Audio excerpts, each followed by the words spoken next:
ముందడుగు వేయి అద్భుతం చూడు. చూడండి, గెలుపు నీ అడుగులోనే ఉంది. చావో రేవంటంగా తెలుగులో మనకి, అదేవిధంగా ఇక్కడ గెలుపు నీ అడుగులోనే ఉంది.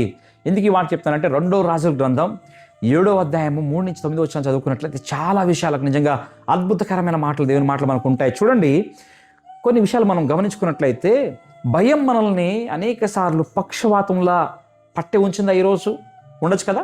భయం ఈరోజు మనల్ని పట్టి పీడిస్తూ ఉందా?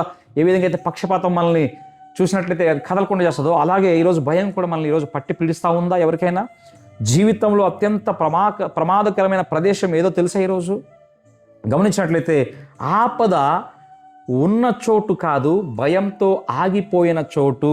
ఈ సత్యాన్ని గ్రహించుకోవాలి ప్రియమైన బిడ్డలారా. ఆపద ఉన్న చోటు కాదు, భయంతో నీవెక్కడైతే ఆగిపోయావో ఆ చోటు చాలా ప్రమాదకరమని దేవుని మాటల ద్వారా మిమ్మల్ని హెచ్చరించడానికి ఇష్టపడుతున్నా. చూడండి, ఏదో ఒకరోజు అంతా సర్దుకుంటుందిలే, అంతా సరిపోతుందిలే అని సమాధాన పడిపోతూ మనల్ని మన హృదయాలు సమాధాన పరుచుకుంటాం కదా. అనేక సార్లు సమస్యల మధ్య అలా కూర్చుకుని పోవడం వల్ల ఏ మార్పు రాదండి, ఏ చేంజ్ కాదు. నిరాశలో కూరుకుపోయిన స్థితిలో నువ్వు కూర్చుంటే కాలం గడిచిపోతుందేమో, కానీ మీ జీవితం, నా జీవితం ఎంత మాత్రమో అది మారేదిగా ఉండదు ప్రియ దేవుని బిడ్డలారా. చూడండి, 2వ రాజుల గ్రంథం 7వ అధ్యాయం 3వ వచనం మనం చూసుకున్నట్లయితే సరిగ్గా ఇలాంటి పరిస్థితే ఏంటండి. అక్కడ గమనించినట్లయితే అక్కడ ఉన్న 4 కుష్ఠరోగులు కూడా మనకు కనిపిస్తూ ఉన్నారు. ఆ 4 సమరయ పట్టణంలో భయంకరమైన కరువు అండి.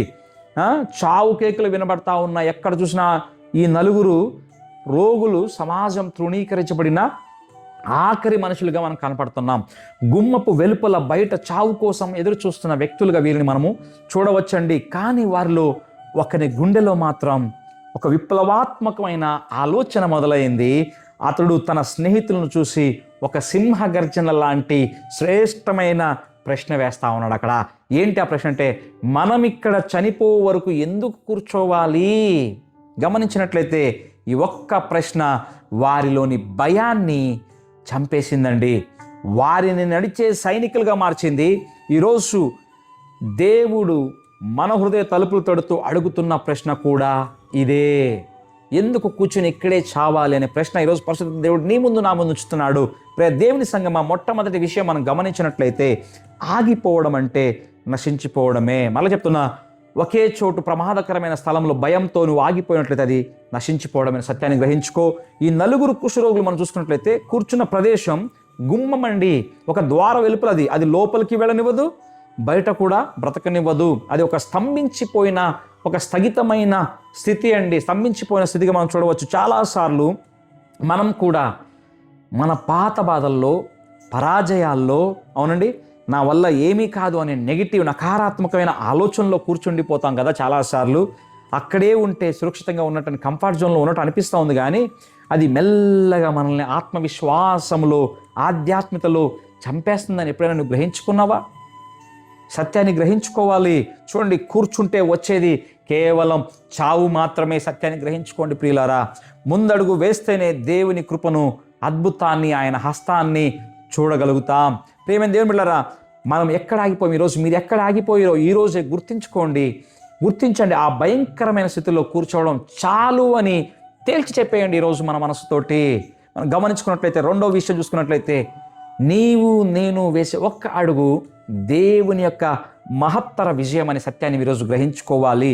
ఆ 4 కుష్ఠరోగులు మనం గమనించుకున్నట్లయితే, ప్రియమైన దేవుని బిడ్డలారా, మనం గమనించుకున్నట్లయితే చూడండి, ఆ 4 కుష్ఠరోగులు అనుకున్నారు, పట్టణంలోకి వెళ్తే ఆకలితో చేస్తాం, ఇక్కడ కూర్చున్నా చేస్తాం. మరి ఏం చేశారు మీరు? శత్రువుల, అరామ్యుల ఒక దండుపాళెంలోనికి వాడు వెళ్ళారండి. అక్కడికి వెళ్దాం అనుకున్నారు. బ్రతికితే బ్రతుకుతాం, చంపేస్తే చేస్తాం. శత్రువులు చంపేస్తే చేస్తాం, లేకుంటే బ్రతుకుతాం అని ఒక డిసిషన్ తీసుకున్నారు. వారేం గొప్ప హీరోలు కాదు, అక్కడ సమాజం నుండి వెలివేయబడిన వ్యక్తులు. వారికి ఏ అద్భుతమైన ప్రవచనము అక్కడ రాలేదండి ఆకాశం నుంచి, కానీ వారు ముందడుగు వేయాలని తీర్మానించుకున్నారు. చూడండి, ఇక్కడ అసలైన అద్భుతం జరిగింది. 6వ వచనంలో మనం గమనించుకున్నట్లయితే, ఆ 4 కుష్ఠరోగులు కాళ్ళు ఈడ్చుకుంటూ, వారి బలహీనమైన పరిస్థితుల్లో ఈడ్చుకుంటూ వేసిన బలహీనమైన అడుగులను దేవుడు పరలోకం నుండి రథాల, గుర్రాల గొప్ప సైన్యంగా, గర్జనగా మార్చివేశాడండి. శ్రేష్టమైన మాట. మరలా చెప్తున్నా, వారి కుష్ఠరోగులుగా ఉన్న పరిస్థితిలో ఈడ్చుకుంటూ వారు వేసిన బలహీనమైన అడుగులను దేవుడు పరలోకం నుండి రథాల గుర్రాల ఒక గొప్ప సైన్య గర్జనగా ఆయన మార్చివేశాడు. ఆ శబ్దానికి శత్రువులు భయపడి తమ ఆస్తిని అంతటిని కూడా, తిండిని, బంగారాన్ని, వెండిని అన్నిటిని కూడా వదిలేసి పారిపోయినట్లుగా దేవుని వాక్యంలో మనము చూస్తున్నామండి. ప్రియ దేవుని సంఘం ఈరోజు గమనించుకున్నట్లయితే ఆ శబ్దానికి శత్రువులు భయపడి తమ ఆస్తి అంతటిని, తిండిని వదిలేసి పారిపోయే తర్వాత మనం గుర్తుంచుకోండి, వారు గుమ్మం దగ్గర కూర్చున్నంత కాలం ఆ శబ్దము వచ్చిందా? రాలేదు కదా. వారు ఎప్పుడైతే అడుగు వేశారో ఆ అడుగు వేసినప్పుడే దేవుడు ఆ శబ్దాన్ని అక్కడ ఆయన విడుదల చేశాడు, అక్కడ ప్రకటించాడుగా మనం చూస్తున్నాం. ప్రియమైన దేవుని బిడ్డలారా, మీరు నేను అడుగు వేయకుండా దేవుడు అద్భుతం చెయ్యాలి అని ఎంత మాత్రము ఎదురు చూడకండి. మళ్ళీ చెప్తున్నా, మనం ఒక అడుగు వేయకుండా దేవుడు అద్భుతం చేయాలని అపేక్షించడం, ఎక్స్పెక్ట్ చేయడం ఇట్స్ కంప్లీట్లీ రాంగ్ థింగ్. మనం చూసుకున్నట్లయితే మనం ఆత్మవిశ్వాసంతో ఒక అడుగు వేస్తే దేవుడు మన శత్రువులను పారద్రోలేలా వేల అడుగుల శబ్దాన్ని ఆయన సృష్టించేవాడుగా ఉన్నాడు. నీ కొరకు, నా కొరకు. ఈ సత్యాన్ని గ్రహించుకోవాలి. మూడో విషయం మనం గమనించుకున్నట్లయితే, నా విజయం చరిత్రను మార్చేదిగా ఉంటుందండి. గమనించండి, వారి శత్రువుల దండులోనికి వెళ్ళేపాడికి అక్కడ కొల్లగొట్టబడిన సొమ్ము, తిండి సిద్ధంగా ఉన్నాయండి. వారు కడుపు నిండా తిన్నారు, తిని బంగారం దాచుకున్నారు. కానీ వారు అక్కడితో ఆగిపోలేదు, మరలా ఇంకో నిర్ణయం తీసుకుంటున్నారు. ప్రియులారా గమనించండి, 9వ వచనంలో మనం చూసుకున్నట్లయితే వారు అనుకున్నారు, ఇది శుభవర్తమానము గల దినము, మనం ఊరుకునే ఉంటే మనకు శిక్ష ఖచ్చితంగా వస్తుంది అనుకుని వారు వెంటనే వెళ్ళి పట్టణం అంతటికి కూడా ఈ వర్తమానాన్ని అందించారండి. ఈ వర్తమానాన్ని ఎప్పుడైతే అందించారో వారి ఒక్క నిర్ణయం దేవుడు ఆ యొక్క చేసిన కార్యం బట్టి ఆ ఒక్క నిర్ణయం ఆ ఒక దేశపు కరువునే అంతం చేసేసిందండి. అక్కడ చివరిగా మనం చూసుకున్నట్లయితే ప్రియమైన దేవుని బిడ్డలారా, మనం భయాన్ని జయించి వేసే ఒక్క అడుగు మన కుటుంబపు దారిద్ర్యాన్ని, మన సంతతి, ముందు రాబోతున్న సంతతి యొక్క భవిష్యత్తుని, మన చుట్టూ ఉన్న వారిని, మన సంఘాన్ని, మన సమాజాన్ని, వారి జీవితాలను, మన దేశాన్ని కంప్లీట్గా మార్చేసేది ఉందిగా అని సత్యాన్ని గ్రహించుకో. ఈరోజు చివరిగా చూసుకున్నట్లయితే లేచి నిలబడే అనే ఒక మాట దేవుడు ఈరోజు మనకు హెచ్చరిస్తూ ఉన్నాడు. ఈరోజు మన జీవితంలో ఏ పరిస్థితిలో మనం ఆపివేసింది, ఏ పరిస్థితిలో మనం ఆగిపోయాం స్టాగ్నెంట్గా, ఏ జీవితంలో ఏ పరిస్థితి మనల్ని ఆపివేసింది ఒక్కసారి మనం గుర్తుంచుకుందాం. పాత పాపమా, లేకపోతే ఆర్థిక భయమా, రోగమా, లేక సైతాన్ యొక్క కుతంత్రాలా, లేకపోతే నమ్మక ద్రోహమా, ఏది ఈరోజు నిన్ను నన్ను ఆపివేసింది మనం గ్రహించుకున్నట్లయితే పరిశుద్ధాత్మ దేవుడు ఈ క్షణాన్ని నీతో నాతో మాట్లాడుతున్న మాట అంటే, చనిపోయే వరకు అక్కడే ఎందుకు కూర్చుంటావు నువ్వు, లే. బైబిల్ గ్రంథంలో లెమ్ము అనే మాట అనేక సార్లు ఉందండి. ఇంకొకసారి మనం చూసుకోవచ్చు ఆ విషయాన్ని. కానీ గమనించినట్లయితే లే అని చెప్తా ఉన్నాడు అక్కడ. చూడండి, అన్ని దారులు కంప్లీట్గా మనకి ఈరోజు కనిపించవలసిన అవసరం లేదు. మన డెస్టినేషన్ మనకి ఏంటో తెలియవలసిన అవసరం లేదండి. గమనించినట్లయితే ప్రియమైన దేవుని బిడ్డలారా, దేవుని మీద నమ్మకంతో మొదటి అడుగు వేయండి. శత్రువు భయపడి పారిపోయే రోజు ఇదే అని సత్యాన్ని గ్రహించుకోండి. మన విజయం మన ఒక్క అడుగులోనే ఉందని సత్యాన్ని మనం గ్రహించుకుందాం. అయితే చెప్దాం ఈరోజు ప్రేమ దేవుని సంఘం, ఈరోజు మనకు దేవునితో ఈరోజు ఈ విధంగా చెప్దాం. నాయనా, నా సర్వశక్తివంతుడైన తండ్రి, ప్రభువా, ఇన్ని రోజులు మమ్మల్ని భయంతో కట్టిపడేసిన ప్రతి ఒక్క బంధకాన్ని యేసయ్యా నీ నామములో ఇప్పుడే తెంచి వేస్తున్నామని మనం ధైర్యంగా ఘోషిద్దాం.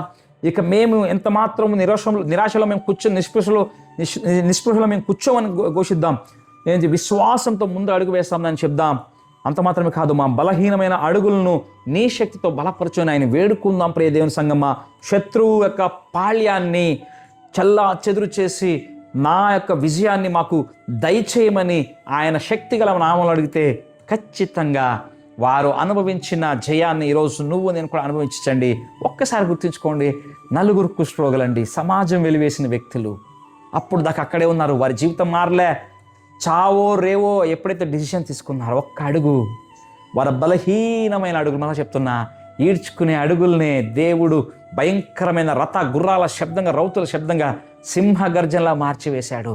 వారి నిర్ణయం మొట్టమొదటిగా వారి ఆకలి తీర్చింది, వారి కొల్లు సొమ్ము దోచుకున్నారు. అంత మాత్రం కాదు, వారి రెండవ నిర్ణయం, ఇది శుభవర్తమాన దినం. ఈరోజు శుభవర్తమాన దినం. దేవుడి దగ్గర దేవుని వాక్యం నీ దగ్గరకు వస్తూ ఉండగా ఈ శుభవర్తమానాన్ని ఎంత మాత్రం తిరస్కరించుకు సుమా, ఆయన శుభవర్తమానాన్ని స్వీకరించి నీవు ఒకవేళ తీసుకున్నట్లయితే నీ కుటుంబంతో పాటు నీ యొక్క సంతతి వారు, రాబో సంతతి వారు, నీ చుట్టూన వారిని, సంఘము, మన దేశము సమస్తాన్ని మార్చగల శక్తివంతుడు ఒక్క నీ అడుగులో ఉంటుంది. ఈ సత్యాన్ని గ్రహించుకుందాం. దేవుడు మనకు ఆ సహాయం చేయను గాక. మనం అడుగు వేద్దాం ముందుకు. దేవుడు మనకు నిండుగా ఆశ్రదించును గాక. దేవుడు మనల్ని ఆశ్రదించును గాక. ఆమేన్.